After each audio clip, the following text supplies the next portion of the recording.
ദളിത് അടിച്ചമർത്തലുകളുടെ ചരിത്രവും ഭിന്നലിംഗക്കാർ അനുഭവിക്കുന്ന പ്രശ്നങ്ങളും ഫാസിസത്തിനെതിരായ പ്രതിഷേധവുമെല്ലാമാണ് മുലമുറിക്കപ്പെട്ടവരുടെ ഉള്ളടക്കം. ഈ ചിന്തകളെല്ലാം ചിത്രീകരണങ്ങളിലൂടെ അവതരിപ്പിച്ചിരിക്കുന്നു എന്നതും മാഗസീനിനെ ശ്രദ്ധേയമാക്കുന്നു. എന്നാൽ പേരിലെ ഉൾപ്പെടെ ഈ വ്യത്യസ്തതയും പുത്തൻ കാഴ്ചപ്പാടും തന്നെയാണ് ഇപ്പോൾ വിവാദമായിരിക്കുന്നത്. മാനേജ്മെന്റ് ഇത്തരത്തിലുള്ള ഒരു നിലപാടെടുക്കാൻ കാരണം അവർ പറയുന്നത് ഇപ്പൊ കോളേജിനകത്തൊരു ഒരു മൊയിലേര് അവരോട് പറഞ്ഞത്രേ എന്താണ് പെണ്ണുങ്ങളുടെ മറച്ചു വെക്കേണ്ട ഒരു സാധനത്തെ പറ്റിയിട്ടാണ് കുട്ടികൾ പുസ്തകം ഇറക്കുന്നത് എന്ന രീതിയിലാണ് മാനേജ്മെന്റിനോട് ഒരു മൊയിലേര് പറഞ്ഞത്. ഇതൊക്കെ വെച്ചിട്ടാണ് ഇവരെന്താണ് ഇതിനെ ഈ ഒരു നെഗറ്റീവായിട്ട് നോക്കി കാണുന്നത്. സാഹിത്യത്തിൽ എത്തരത്തിലാണ് ഈ മുലകളെ കാണുന്നത് എന്നുള്ള വിഷയം വെച്ചിട്ട് നമ്മൾ മാഗസിൻ ചെയ്തിട്ടുള്ളത്.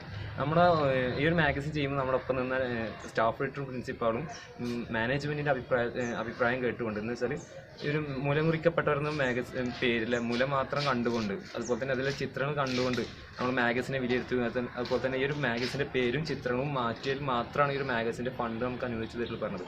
മാഗസിൻ പുറത്തിറക്കാൻ ചിലവാകുന്നതിന്റെ 1/3 പണം മാനേജ്മെന്റ് നൽകുമെന്നായിരുന്നു വ്യവസ്ഥ.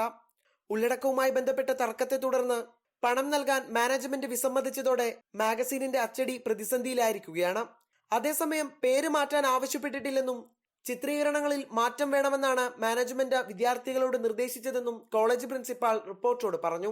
കണ്ടന്റ് വൈസ് ടെക്സ്റ്റോ ടൈറ്റിലോ ഒന്നും മാറ്റേണ്ടതില്ല. പക്ഷെ ഫ്യൂ ഇല്ലസ്ട്രേഷൻസ്, ഒരു 3-4 പേജുകളിലെ ഇല്ലസ്ട്രേഷൻസ് വേണമെങ്കിൽ ഈ യാഥാർത്ഥിക അന്തരീക്ഷത്തിൽ അതൊരു ഓപ്ഷനിറ്റി ആയിട്ട് ചർച്ച ചെയ്തേക്കാം, അല്ലെങ്കിൽ ഓപ്ഷനിറ്റി ആയിട്ട് ബന്ധപ്പെട്ട് ചെയ്തേക്കാം എന്ന് സംശയമുള്ളത് കൊണ്ട് ഒരു 3-4 പേജിൽ ചിത്രങ്ങൾ ഒന്ന് മാറ്റി വരയ്ക്കണം എന്ന് മാത്രമേ സ്റ്റാഫ് കൗൺസിൽ ആവശ്യപ്പെട്ടുള്ളൂ. മാനേജ്മെന്റ് അംഗീകരിച്ചാലും ഇല്ലെങ്കിലും ഉള്ളടക്കത്തിൽ മാറ്റം വരുത്താതെ അടുത്ത ദിവസം തന്നെ മാഗസീൻ പുറത്തിറക്കുമെന്നാണ് വിദ്യാർത്ഥികൾ പറയുന്നത്.